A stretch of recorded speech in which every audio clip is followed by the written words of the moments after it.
we'll have to prepare for the next one. That, I'd say is will get attention this time.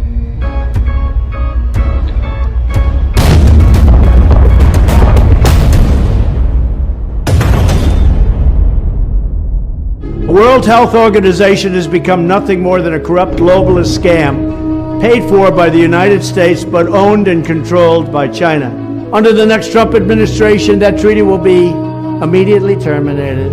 I would not allow public health to be used as a pretext to advance the march of global government. That's what they're doing, globalists. The United States will withdraw from the corrupt World Health Organization, which, in light of its utter failure on COVID, they had a tremendous disaster on COVID, deserves to be completely abolished and replaced.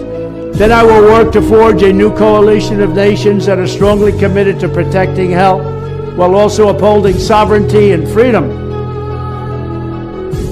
Hati-hati strategi asing yang berpotensi mengambil kedaulatan bangsa tanpa perang, tetapi melalui isu kesehatan walaupun itu perintah, melalui hilangnya hak tolak rakyat terhadap mandatori pemaksaan vaksin atau hal lainnya melalui isu pandemi.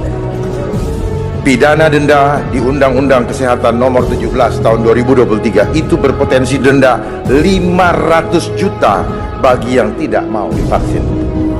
Denda per orang di pasal 446 itu 500 juta ya, bukan 50 juta atau 5 juta.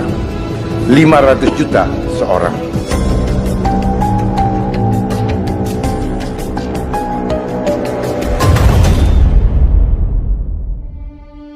Saya mengucapkan selamat tahun baru 2025 kepada Bapak Presiden Republik Indonesia Prabowo Subianto.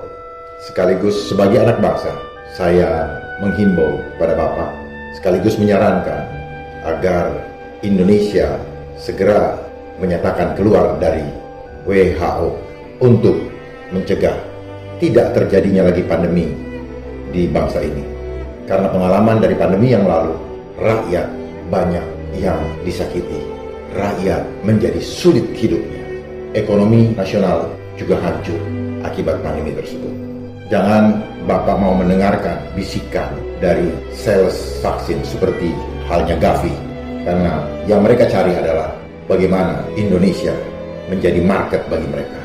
Jangan biarkan isu kesehatan ini mengambil alih kedaulatan bangsa hanya dengan harga yang murah.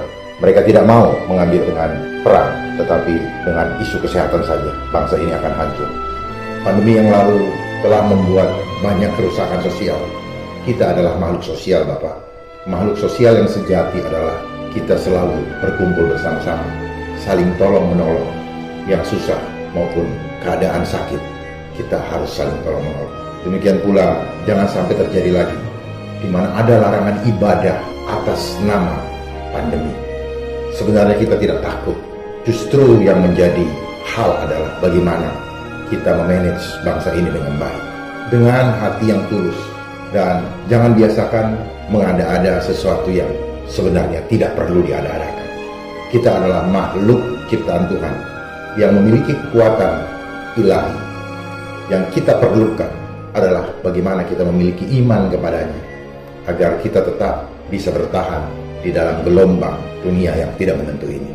Mari Bapak, kita bersama-sama untuk melindungi jiwa rakyat Indonesia. Hormat dari saya, Komjen Pol Purnawirawan Dharma Komarudin. Terima kasih Bapak. Salam.